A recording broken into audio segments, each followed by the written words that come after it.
Doğdu asmanın zöhresi, çın aşığa döwran bugün, açıldı zemin lälesi, üsbu dünya reyhan bugün. Üsbu dünya reyhan bugün. Asırların geçtiğine garamazdan, Türkmen halkynyň görnükli ogly Mahtumul Pragynyň döredin eserleri özüniň ähmiýetini ýitirmän, ýurdumyzdan has uzaklarda da uly meşhurlyga eýdir. Sebäbi olarda watana söýgi, insanperwerlik, parahatçylyk söýjülik, dörejiligi, dost bolanlyga çağırış ýaly hiç wagt ähmiýetini ýitirmejek umumy adamlar kymmatlyklary öz aýdyn beýany tapýar. Biz bu filmimizde dünýäde ýaşaýan türkmen noganlarynyň we Mahtumul şnaslaryň gurrunlaryny bir ýerde jemleýär. Milli liderimiziň beýik şahyra başlap ýazan Behim Paýhas Ummany Mahtumul Prag adly ajaýyp goşgusy ähli illeşlerimiz tarapyndan uly ruh welentlik bilen kabul edildi we daşary ýurtda da oňun seslerini döretdi. Ahli şygyr aleminiň wapaly hyzmatkary Behim Paýhas Ummany Mahtum Ulu Pragy. Nizamiz binalaryň peýmany ygtybary Behim Paýhas Ummany Mahtum Ulu Pragy. Ulu kiçi her bir işte haýyl durulgunlygyna, kullu türkmen halky üçin ömür canly dildigine, alınmışdyr asmanlaryň keramatly belligine Behim Paýhas Ummany Mahtum Ulu Pragy. Baş egip kullu türkmeniň eziz jana janyna, min togap bilen biz barýarys ýanyna, barymyzy şerik edýär egir şöhret şanyna. Behim Paýhas Ummany Mahtum Ulu Pragy. 1000 ýyllyktır asyrlaryň nurana riwayaty, ömegine mätäşlere Tanrynyň himayeti, ehli mekan zamanlaryň çyn hakyky raýaty, Behim Paýhas Ummany Mahtum Ulu Pragy. Hormat goýýar pak ruhunyň baýramyna toýuna, taqdim edýär der ýalkymly pikirine küýüne. Köpek dagyň eteginde galdy bugün ör boyuna, onun aly jenaby Mahtum Ulu Pragy. 3 asyryň dowamyna geçen ýol uludur. Halkynyň hem adamzadyň sadyk sytdyk uludur. Hemişe we hemme ýerde şol bir Mahtum Uludur. Behim Paýhas Ummany Mahtum Ulu Pragy, onuň aly jenaby Mahtum Ulu Pragy.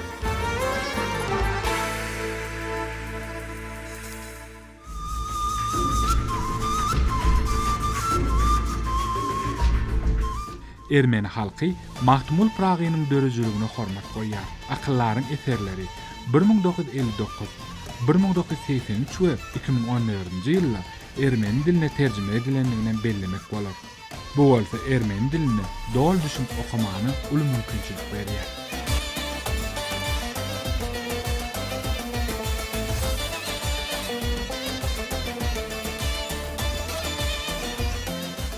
Belli Ermeni ýazgysy Vaçagan Ogannesyan Praga bagşlap şeýle goşgy ýazypdyr. Ermenistanymdan, gençli dağlardan getirdim hoş sözi yürek ýylsyn. Bir çemen bagladım seni arzylap, ady arşa ýeten Mahtum Gulusyň. Alyp geldim Narekanyň aýdymyn, hemem ışga berilen Sayet Nowany, asmany topragy, güne golay sen yürek sözi ýagşylygyň dowamy. Ara belki mezaguyň hançarlaryç Mahtum Ulu Pragy. Mahtum Ulu Pragy Unnogorun beýik akyllardyr. Men Türkmenistanyň Ermenistanyňky ilçihanasy bilen birlikde Pragynyň şygyrlaryny uly höwes bilen ermeni diline terjime etdim. Nara banastasyonlary, tarkmanyňlary. Sebäbi Mahtum Ulu Pragynyň akbaly Unnogorun akyllarlarynyň biri bolan Sayet Nowanyň akbalyny öğrenmeňdir. Olun goşgu düzüşi ören meňdeşdigini, söz guruluşlarynyň ýakynlygyny belirlemek bolar. Mer Sayet Nowayn. Mahtum Ulu Pragy araznany menaýyp Mahtum Ulu Pragy bilen meşhur ermeni şahyry Sayet Nowanyň ikisiniň hem sevgisini ýetip bilmänligini belläsim gelýär. Iki ustadyň eserlerinde sevgi filosofik taýdan görkezilýär. Şeýle hem Mahtum Ulu Pragynyň şygyrlaryna watana, topragyna bolan töýge açyp görkezilýär. Pragynyň türkmeniň goşgusyny ata watanyna, ýeni topragyna bagyşlan biýik eserleriniň biri hasaplaýan. Bu goşgudan bir ben okasym gelýär. Жейюниц вараж, минчев хазарицова парпарун, ана патмеров суруме камин Туркменистани, им севачкерин, захкатертери бурмунка берун, сексарице, ичнум эгэр Туркменистани. Ану зовере, эгестанриц пчумнестер, нареру маер, хотмен амбошкнум хандери ютер. Գույներով վարման, արպեցնում է քեզ, ծաղկունքը շքեղ, ռեհանն բուրում, զմրուղ դաշտը Türkmenistani. Ermen türkmen gatnaşyklary has berkesin. Sağ olun.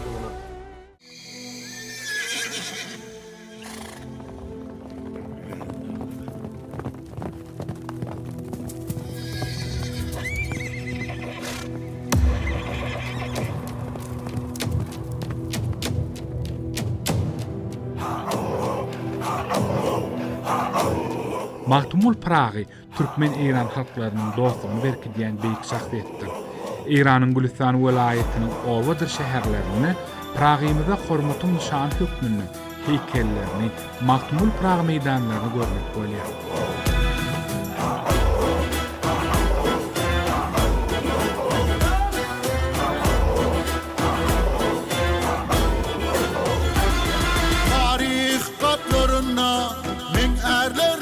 Adım var, şanım var, şöhretim var, atım var, kanatım var. Men oğuzum perdendi men diyarım. Koşu tecim var menin, bırağım koşu tarım. Döwlet Mehmet Abadynyň we onuň zurriýaty Mahtumul Pragynyň kümmetiniň ýerleşen ýerine her ýylla Pragynyň we onuň kyblaty Döwlet Mehmet Abadynyň huduryny ki döwletiň adamlarynyň gatnaşmagyny türkmeniň beýik ogullaryna bagyşlanan hormat dawaralary geçirilýär. Men İran İslam Respublikasynda ýaşaýan türkmenlerden. Biz Mahtumul Pragynyň 7-nji nebiresinden benim adyşan atamyň ady bolsa Atyşan Muhammedidir. Mahtumul atamyň özüniň öňden görejiligi aýan paýgazy bilen göklerimize izwayan beýik insandyr. Pragynyň ýakyn nebireleri uzak ýyllardan bäri Iranda Çendir jürwetiniň ýokary başynda jaýlaşan Jergelan mantagasyna Kerkez obasynda ýaşaýar. Hurmat hökmünde Irandaky türkmen ýerleriň ýaşaýan şäherlerinden Mahtumul Pragynyň meýdanlarynda yerleştirip akıldar şahiriň heykelleri oturdulandyr.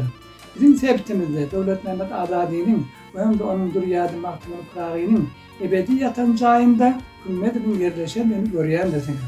Biz her ýylda Döwlet Mehmet Abady Mahtumul Pragynyň hudurunda mukaddas ata watanyň bolan Türkmenistanyň gelen mihmanlar bilen türkmeniň beýik oglallaryna bagyşlanan hormat dabaralary birlikde geçirýär. Eýranly türkmen bolup Ak şäherimiz Aşgabatda açylan Mahtumul Pragynyň beýik heykelini heýran galyp degenjimiziň çägi ýokdur. Goý hemişe Pragynyň abraýy dowamly bolsun. Bu seýleler arka dağımyzyň we hem de arka dağly serdarmyzyň hem paýhasyndandyr diýip düşünýär. Arka dağly serdarmyzyň zalary sagy, ömürleri uzak, başlary dik bolup, dostluk, doganlyk bilen bina bolan iki ýurdun Iran we Türkmenistan arasyndaky gatnaşyklar berkarar bolup, baş tutarlarymyza agzybirlik, jan saglyk, bu parahatçylyk nesip edip işleri rowaj bolup durmagyny beýik Tany tagalada direk etýär. Derhaş bolup çykar, çiger dağlanmaz, daşlary tindirer, ýoly baglanmaz, ölüm gaýra düşmez, gün eýlenmez, Mahtum bu sözler dili türkmeniň.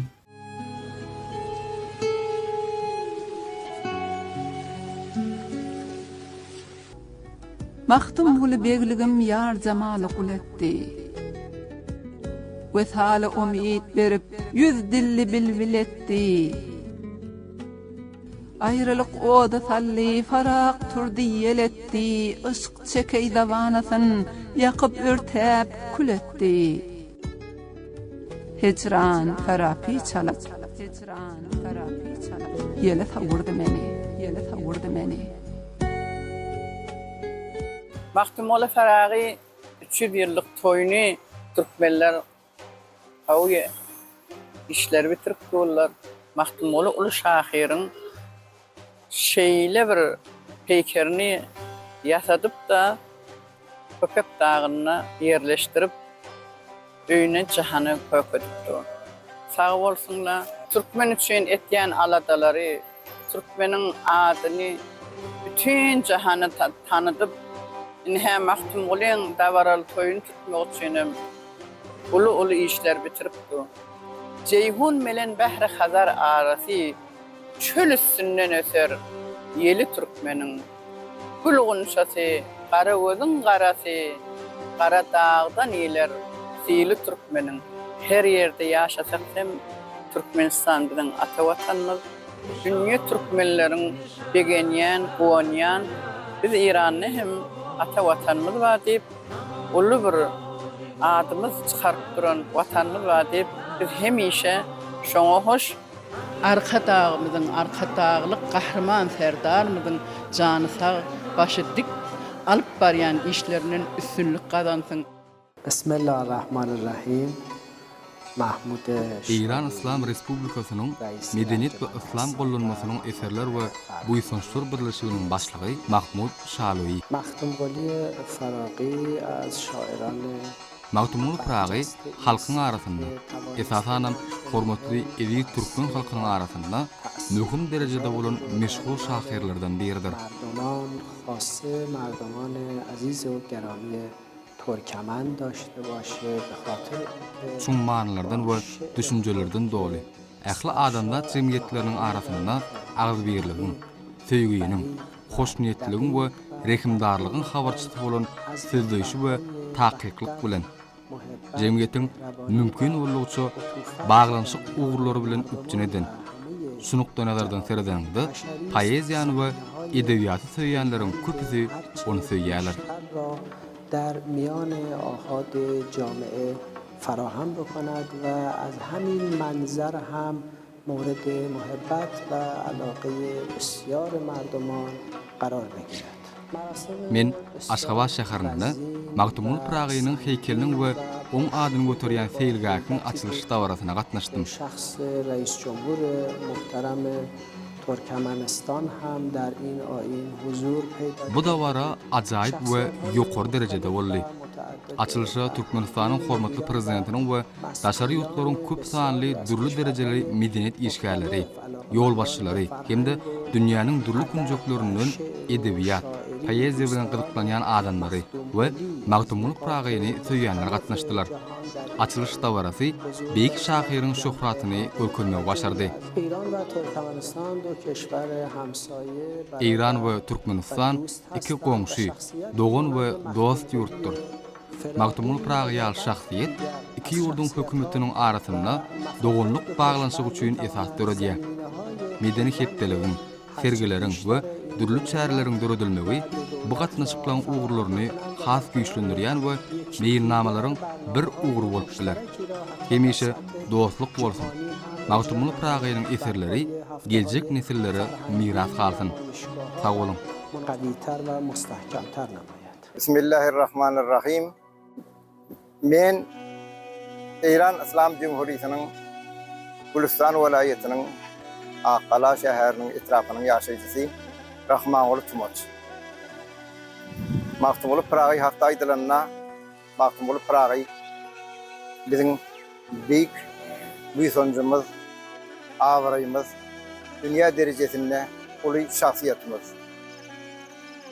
Onuň derecesi şeýle bir güýçli İranyň dürli şäherlerine, laýtada paýtagtynyň Tehranyna, hemde Gülistan welaýatynyň dürli şäherlerine, hatda Fars doganlarymyzyň arasynda uly ýokary hujaýlarda da Mahtumoğlu'nyň gülleri has tazykly geçýär. Çül onuň dogulun 300 ýyllygy münasibetli Aqtoqoýda oň tazykly dabarasy geçdi. Biz de ýakyndan goşulduk. 60 metrlik boyu bilen Aşgabatyň etrafyna, Köpek Dağynyň etegine yerleşen Mahtumoğlu'nyň bir heykelinin açılış dabarası boldy. Onun ady bilen baglanşykly seýliýarar açyldy. Yüz yürekden şolara begenýär. Allah sen biz üçin Hızırmyň Ilyas, Goşgulongdan Pehem Alyas, Ulolyas. Söz tapmasak sözleriňi ulanyas. Sen türkmene dilsiň, zaban paragy. Türkmeniň beýik şahyry Kerim ağa ilerde köpetdağ keserli botyr. Şäher gök baga basyrly botyr.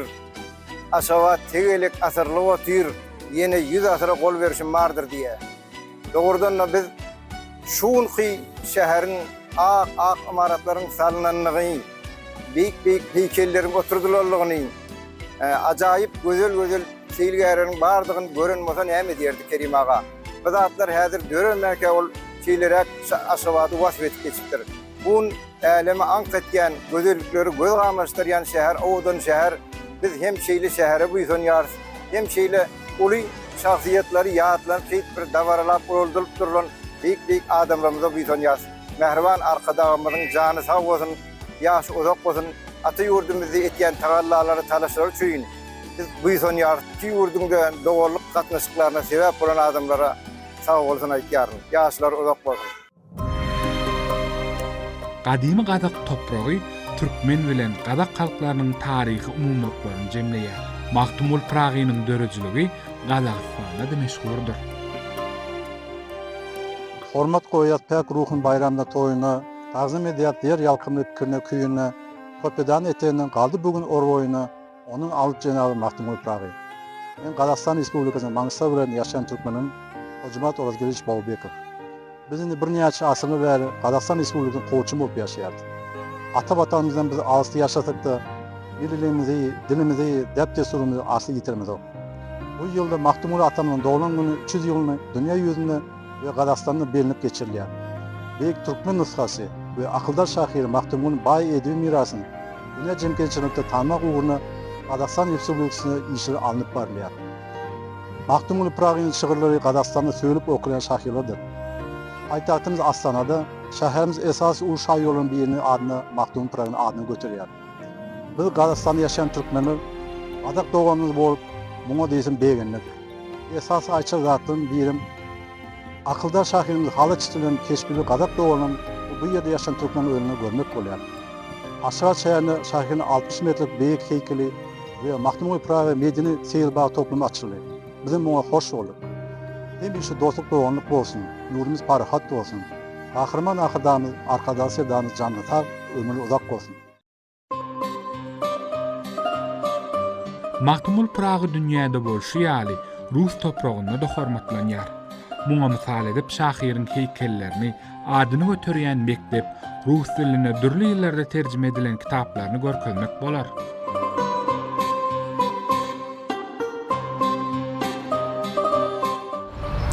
Овеяна ширь от хазарской зеби, до глади джихуна ветрами Туркмении, блаженство очей моих, роза полей, поток, порожденный горами Туркмении. Мен Русия Федерациясында yaşayan Türkmenlerden Kadyrov Fawzia Rahmatullayna. Rusiya Türkmenler Hazar yaqınlarında öz birlikte yaşaylar. Biz özümüzün bay medeniyetimizde, Türkmenligimizde bu sanarız. Mahtumul Pragy ahli Türkmen için üzüzdür. Bu yıl akıldar şahrımızın doğulan günün 300'lüğü bilenler. Ahli Türkmen doğanlarımızı bu acayip bayram bilen kutlayarın. Aşgabat şehrinde Mahtumul Pragynyň uly heykeli açıldı. Biz bunu eşidip Rusiya Türkmenler bolup begindik. Koy, hemişe dostluk bolsun. Gahrman arkadağımızın, arkadağlık gahriman sırdarımızın janları sağ bolsun, ömürleri zak bolsun.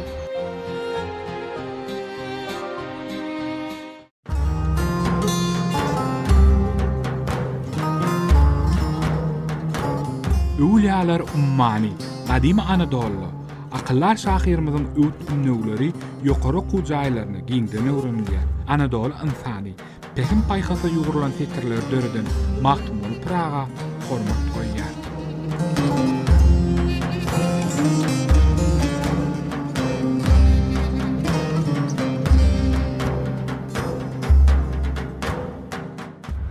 Men Sinan Dinç, Anadolu Türkmenlerinden. Anadolu Türkmenlerinin Beyik akıldar Şahir Mahtumgulu Praga hormatı uludur. Menin zahmet çeken Atatürk adındaki üniversitedeyim Mahtumgulu Praga öğrendim. Bizim payitahtımız Ankara şehrindeki Dikmen Cülgesindeki Türkmenistan seylgahında Praga'nın büyük heykeli yerleşiyor. Bu bolsa bizi asla buysandırıyor. Akıldar Şahir'in heykelleri Beyleki vilayetlerimizin merkezi seylgahlarında mevcutlandır. Anadolu Türkmenlerinin yüreği hem işi atavatanın özülendir. Aşgabat şehrinde açılan Mahtumgulu Praga'nın büyük heykeline Anadolu Türkmenleri boşluk degendik. Koy hem işe şairin şiirleri dünya yansasın. Yaşasın Türkmen Türk dostluğu. Doğunluk katnaşıklarımızı östüreyen Türkmen halkının milli lideri, kahraman arkadağımızın, arkadağlı serdarımızın canlarısa ömürleri uzak olsun. Gövünler yürekler bir bolup başlar. Parsa yığın erer, topraklar da ağaçlar. Bir sofrada tayyar, kılınsa ağaçlar. Götürüler ol, ikbalı Türkmen. Asırlar geçti de Mahtumul Pragi'nin şiiriyeti öz ähmiýetini birjikde ýitirmeýär. Çünki onda umum adamlar gymmatlyklary, watançylyk, parahatçylyk, söýçülük, insanperwerlik, dörejiligi çagyryş, hoşniýetli goňşuçylyk, dostlugynyk ýaly ýörelgeler öz aýdyň beýany tapýar. Täjikistanda ýaşaýan adamlar şahyryň dürdäne fetirlerinden ilham alyp ýaşaýarlar.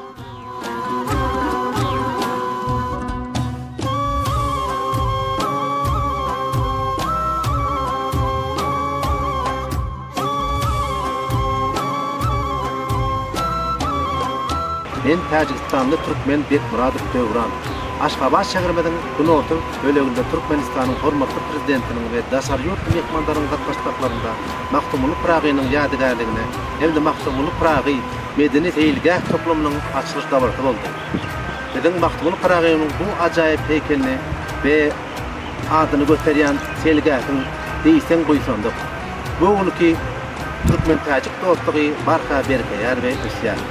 Arkadağlı kahraman serdarımızın tağlarları bilen bizim Hatton vilayetinin dostu etrafında Erges Sultanov Dayhan birleşiginde 540 orunluk Mahtumul adındaki umum bilim berýän orta mektep gurulýar.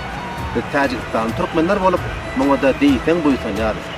Mahtumul Pragy'myzyň dogulun gününiň 300 ýyllygy gutly bolsun.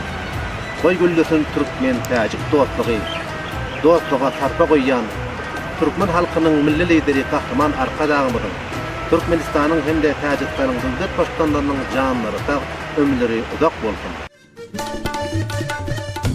Türkmenistan bilen Awganistanyň arasynda medeni insanperwer gatnaşyklary ötýänligi, parahatçylygy, watançylygy, agdybirligi we dogonlygy wagt etýän eserleri bolan Türkmen şahsiýetiniň nusgawy şahyry Mahtumul Pragynyň edebi mirasyny häzirki wagtda halklaryň arasynda hyzmatdaşlyk tutulandyrýar.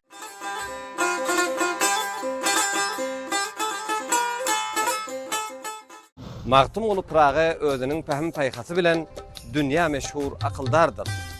Awganistanda Pragynyň hurmaty beýikdir. Mahtumul Pragynyň adyny göterýän köçe we ýadygarlyk bina Awganistanyň Mazar Şerif şäherinde ýerleşýär.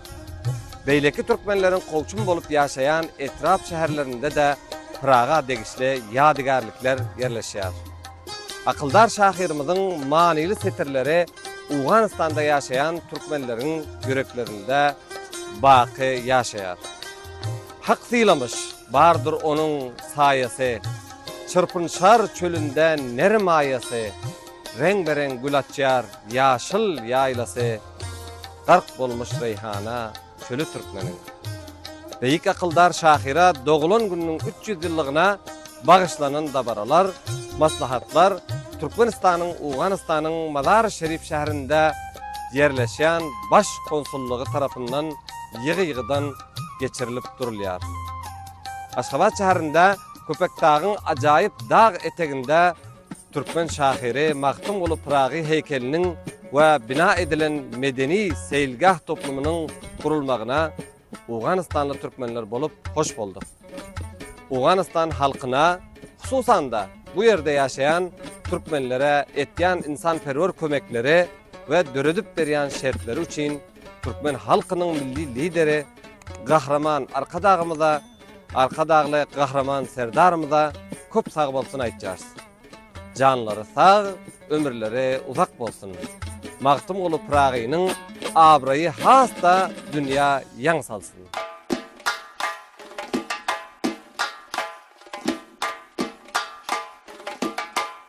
Maktumul Pragynyň Özbegistana gadamynyň düşmegi bilen özbek milletiniň töýgül şahyryna öwrilepdir. Şahyryň pekim paýhasly setirleri nesilden nesile geçip durmuş ýörelge hasaplanýar.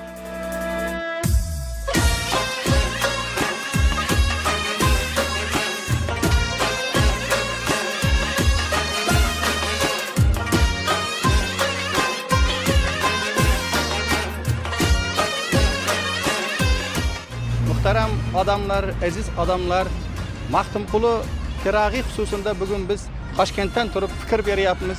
Bu turgan Maktumkulunyň heykeli bu Maktumkulu köçesinde joylashgan. Bu Maktumkulu köçesi Alisher Navoiy köçesine ulanıp ketken. Maktumkulu köçesinin narragda ise Aşgabat seýilgahy bar. Muhtaram adamlar, aziz adamlar, bunda özüge has simbol, mana, mazmun bar dep ben oýlaýman. Çünki Özbek, Türkmen halklarının, milletlerinin özara dostluğunu bu iki ülken şahir Alisher Navoiy bilen Maktumkulu özüde ramzi, simbolik tarzda aks ettiradi. Zira Özbekistan prezidenti Maktumkulu dabaralaryny Özbekistanda ötkeziş hakyndaky kararında Maktumkuluny Özbekniň hem öz şahiri dep atady. Demek Özbekistanda Maktumkulu ijadyny, Maktumkulunyň goşgularyny, şiirlerini juda köp okşady. Men Aşgabatga bardym. Aşgabatda halkara maslahatda iştirak etdim.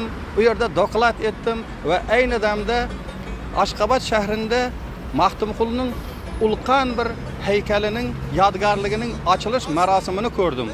Bu ulkan ýadgarlyk Maktumkuluga bolgan Türkmen halkının bir hürmet, ihtiram ramzi elbette. Muhtaram adamlar, Maktumkulu bu dünya şairi.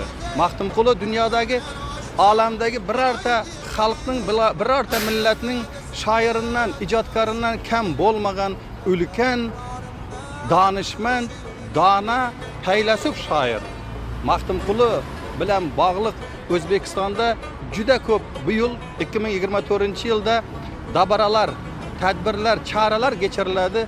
Bu mekteplerde, üniversitetlerde, türlü vilayetlerde bu dabaralar ötkaziladi ve tabii ki Maktumkuluga bolgan Özbek halkı, Özbek milleti özünün bütün hürmet ihtiramını mana şu çaralarda ifade etadi dep oýlaýman. E'tibaryňyz üçin rahmat, salamat bolun.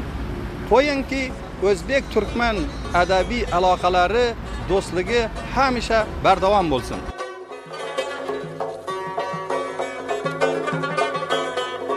Kaderden kardeşler uyandaş durum, kadersiz yat bilen karındaş durum. Maktumkulun asazlara düş bulup, Maktumkulun asazlara düş bulup, Hocana Seyit'nin yürüyüşün görün, Hocana Seyit'nin yürüyüşün görün, Hocana Seyit'nin yürüyüşün görün.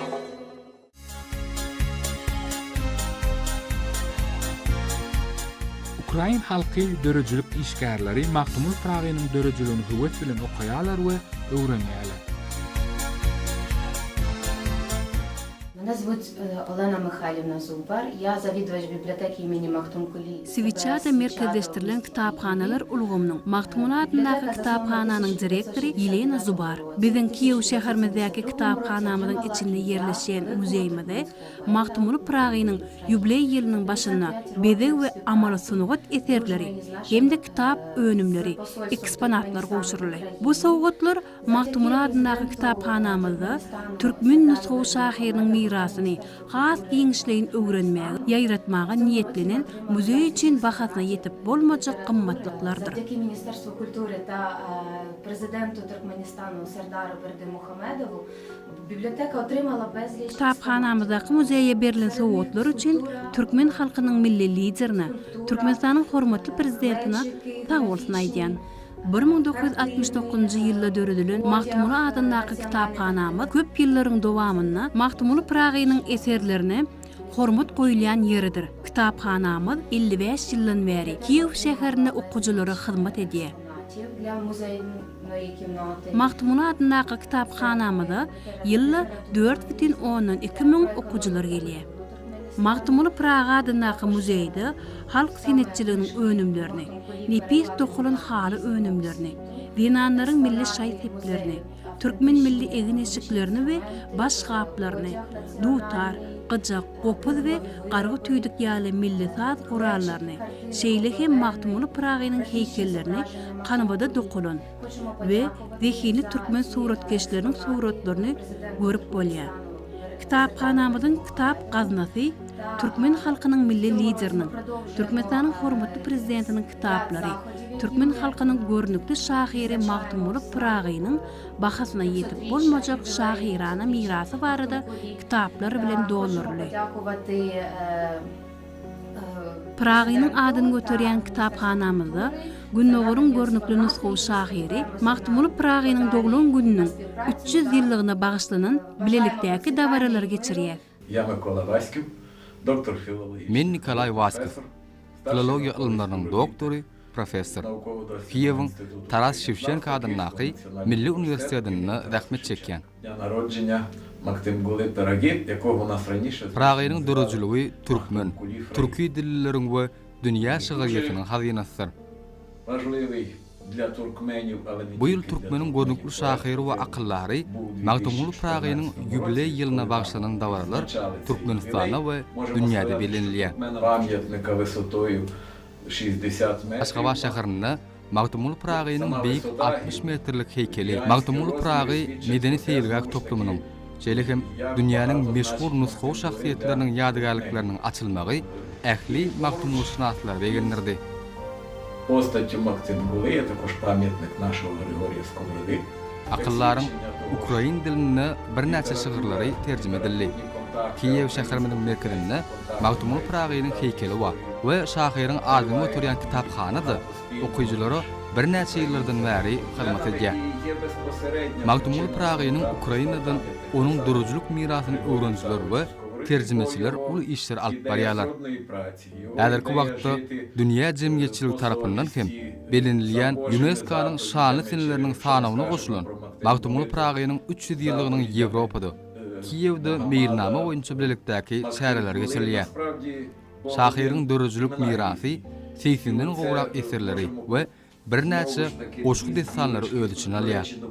Ýazgy edebiýatşynaslar we taryhçylar tarapyndan ulanylýan we şuň içinde saklanyp galan 100-den gowrak dipderçi eserleriniň bardygy belli. Мактингули в Україні. Türkmenleriň şahyrany dilini sözleş diline has ýakynlaşdyrmagy başaran Mahtumulu aslynda türkmen diliniň häzirki zaman edebi kadasynyň düýgün tutuşy bolup esaslandyrjysydyr. Ukrainada Mahtumulunyň dörejliginiň terjimesiniň taryhyny öwrenmäge berk çemerişilýär. Це проблема так само українська. Mahtumulu Pragynyň, Taras Şewçenko'nyň, Grigoriy Skоворodanyň dörejlik dünýäsiniň negdeşdigi, şahyryň keşfini emele getiren Sportanyň, Agata Turchinskayanyň, Pavel Tichinanyň, Leonid Permayskiýanyň eserleri bardyr. Але так само Ukrainada we Türkmenistanda iki medeniýetiň birleşýän ýerlerinde türkmen we Ukrain taryhyny bolup geçen ajaýyp şahsiýetleriň hormatlanýanlygyny bellemek isleýän. Olaň arasynda Kiýewdäki Mahtumulu Pragynyň we Aşgabatdaky Taras Şewçenko'nyň ýadygarlyklary hemde Mahtumulunyň adyny göterýän Kiýew şäherindäki kitapxanasyna gitmek bolar. Goýşym işi dost soňluk gatnaşyklary dowam bolsun. Iki ýurduň döwlet başçylaryna sag bolsun aýdýan. Sag bolun.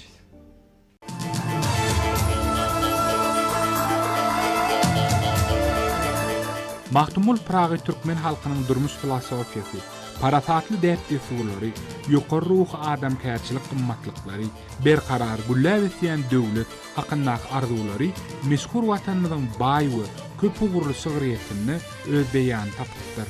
Bu ýaşy umyt arzular häzirki döwürde hasyl boldy.